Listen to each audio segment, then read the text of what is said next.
That being said, we are going to get into the Commanders free agent big board. Now, there are 10 free agents that I have the Commanders looking at right now. So let's just get into it, guys, okay? Mm-hmm. So, now I made this whole entire offseason guide. Now, this is just for me. Now, the rest of the cast, before we started, they're like, do we have to do this? I'm like, no, you don't have to do this. This is mainly for me.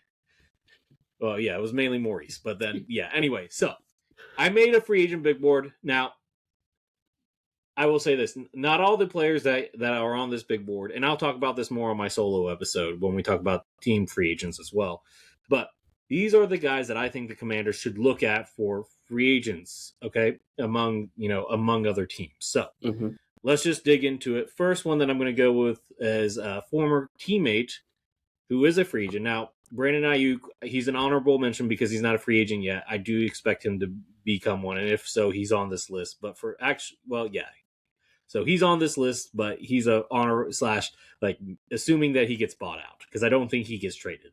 So anyway, but Brandon Ayuk, former teammate of Jaden Daniels at Arizona State, definitely has some baggage at the end of his Arizona run. But if he's healthy, if he can get back to it, sure, number 2 or number 1, depending on how you feel about Terry coming to DC, which I would like. So that's Brandon Ayuk. That's who I'm looking at here. I think if he's available, I think that's the no-brainer for Commanders. He has connections to Adam Peters as well when Peters was in San Francisco. Some people were worried about the off-the-field stuff. I'm not. If he's with his guy, I think the goal, when he had that free agency drama, 2 summers ago, the goal was to get to DC all along. He took the money that he could take from San Francisco because they weren't going to trade him to DC. So he got what he got. Now he wants to come here. He's still only 28. He's about to be 29, I think. Mm-hmm. So still in the prime. I'm willing to give it a shot here. Next one is also a former teammate of Jaden Daniels. Is Rachaad White, running back. He's about 27. I like the fit. He's a pass down back. He can run the ball, obviously, too, but he's really good as a pass catcher. We need a pass catcher. Only one person under contract right now.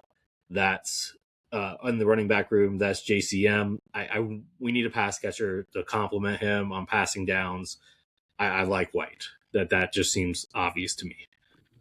Now, we also have some weaknesses across the other positions, so I'm going to get into it. Let's start with edge first. And actually, this name is actually familiar to the NFC East, and he's played for 2 teams in the NFC East, so why not make it 3, right? I'm going to go with Azeez Ojulari. Okay, Ojulari. Injury prone. Might be, but if we can get him healthy, I'm willing to give him a shot. He's 25 years old. When healthy, he does produce. So I'm want to see what he got. Just want to say, and by the way, we do have a special guest on this episode. It's Mal's dog, Tucker. If you see his tail wagging in the background or hear him, he's just giving us his opinion. That's all. And I see the tail wagging. So he's excited for the move. So Azeez, I'd like to move. He's a Giants fan, so he will be acting accordingly. I'm sure. Yep. I'm sure. Uh-huh. Okay. Yeah. So anyway, getting back about to it. Ojulari, he was a healthy scratch a couple weeks for the Eagles. Just saying. Well, you guys do have a pretty deep edge room, though. So I mean, there is that. Fair enough. Okay. Good point. So the next player is also an edge, and he's not your conventional pass rush. Like he's going to get you like 8 to 9 sacks. He's not that guy.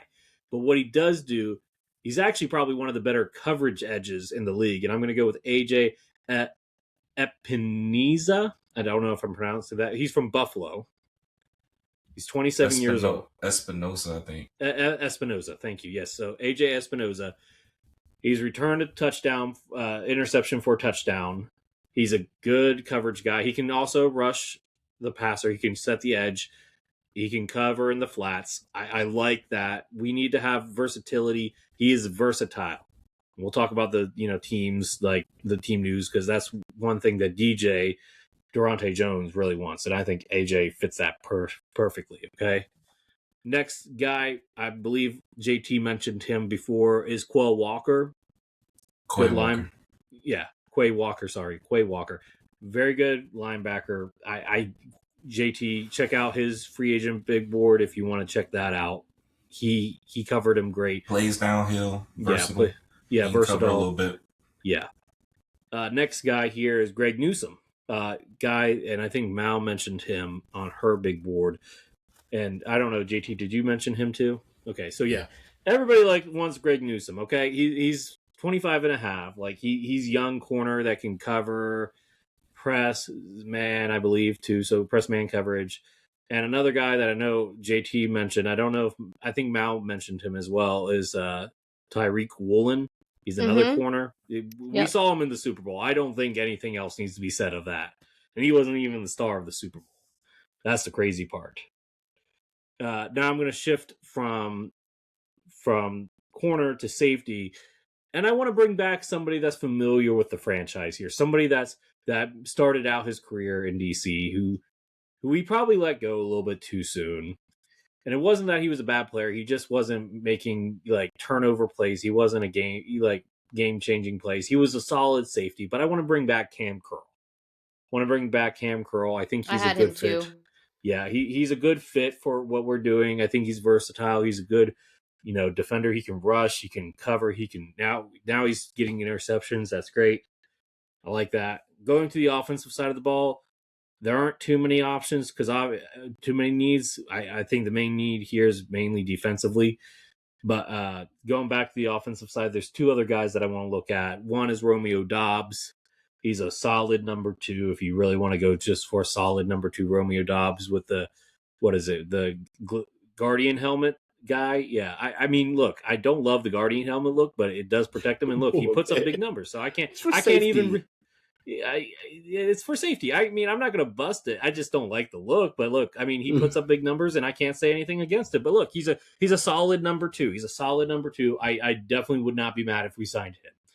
And last but not least is somebody that Mal wants dearly in New York. It's Isaiah Lively. And my options were Pitts or Lively on this list. And I went with Lively because I think he's the more obtainable of the two. I think the Falcons are going to throw the bag at Pitts. So I think it's more likely that we could get Lively. I do think that. We need a number 1 tight end. And right now, Ben Sinnott isn't that. I don't know if he will be that. So we will see. Any thoughts on these 10 free agents that we list? Now, I do have about 6 guys that I left off this list, but I'll go over that in my own solo episode. But any thoughts on this list, guys? Yeah, I just want to say I think Romeo Doubs is actually a better option than Ayuk. I mean, he might be depending on... I agree with that. I mean, he's less of a... he's been less pragmatic as of late, that's sure. But when Ayuk is healthy, he is a better wide receiver. But that's fair. I don't think you've seen the best of Doubs yet. That might be true, too. Yeah. That might be true as well. So, that's fair. Any other thoughts? All right, well, I'm going to go to team news next. I like the list. That's all I wanted to say. Oh, thank you. Yeah. JT, any thoughts before I go to team news? Oh, not bad. You addressed the needs that you needed for your team. That helps shore up some stuff leading up into the draft.